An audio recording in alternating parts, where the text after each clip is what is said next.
Well, hello and welcome to this assembly.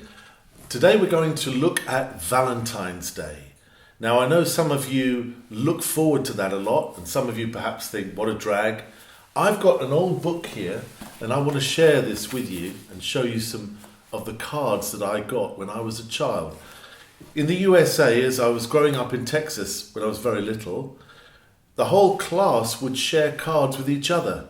You'd all put boxes on the table and everyone in the class would give you a Valentine's card. And here's some of the pictures of the different cards that I was given.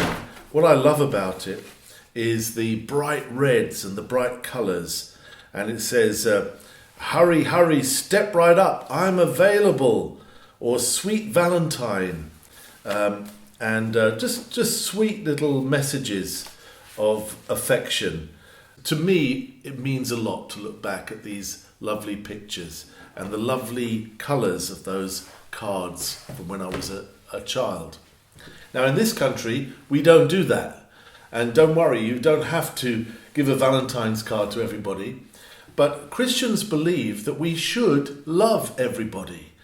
Now, we don't love everybody with the same kind of love.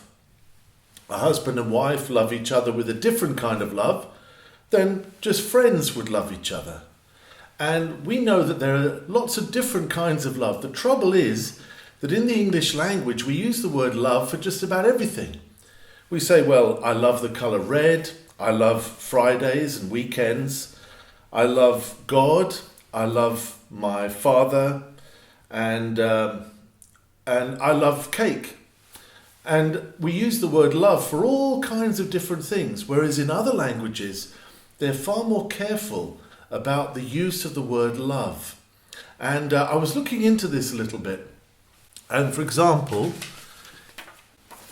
in Tamil, they have katal, which is the general word for love. But they also have different words for really deep longing and affection for someone, being deeply connected with someone, and loving someone who doesn't love you back. They have words for all that kind of love.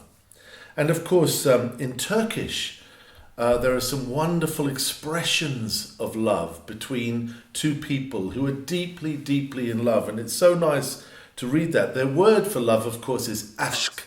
That's the main sort of Turkish word for love. But then they say things like this: thank you for always being my rainbow after the storm. Isn't that lovely? And also, I want to be your favourite hello and your hardest goodbye. Isn't that a nice expression of love? Well, Christians believe that in the New Testament we see real love. And of course, the New Testament was written in Greek. So there are many different Greek words for love. There's phileo, which is kind of friendship love and brotherly love. Philadelphos is literally brotherly love. And then we can speak of other kinds of love that in the Greek language we find, like storge, which is the natural love that you get within a family, brothers and sisters, parents and children.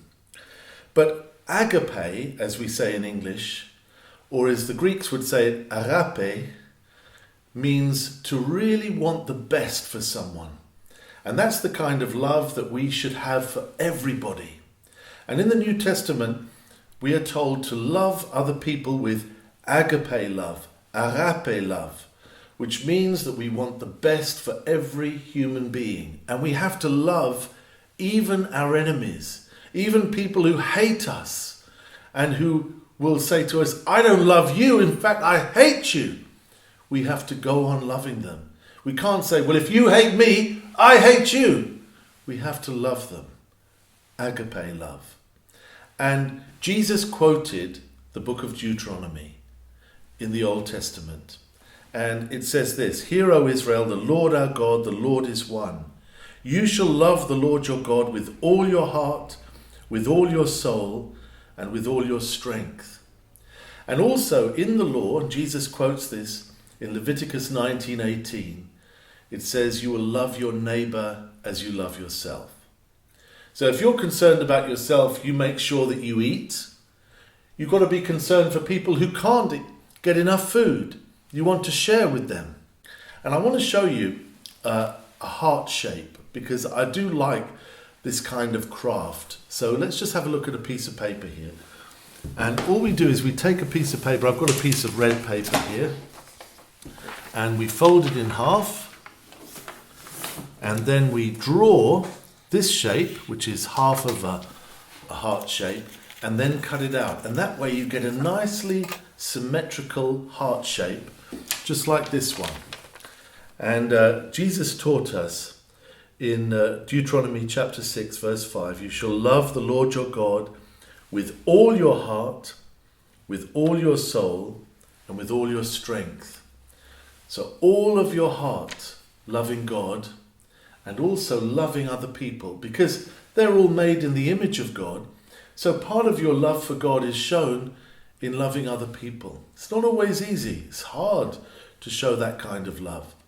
And Christians believe that Jesus showed the greatest love, not just by healing the sick, which he did, and helping the needy, which he did, but by laying down his life when he died on the cross. And that's how Christians feel that God has shown his greatest love for us, and therefore we must love him with all our heart. And that's very, very important. And to love other people as we love ourselves.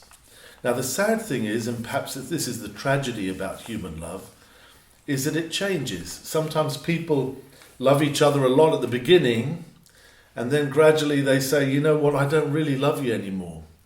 And it's a bit like tea that's meant to be drunk warm and hot. And I've got here a cold cup of tea. Let's just try it. It is not pleasant. It is not nice. And love, when it grows cold, is not nice. And so where do we go to get more love? Well, we go to God himself. In fact, the New Testament says, so full of love is God for us, that God is love. That's what it says in the New Testament in 1 John. And that God is love. And if we really want to love each other, we have to ask God for that love. That he would help us to love him with all our heart, but also to love other people too. Thank you for listening.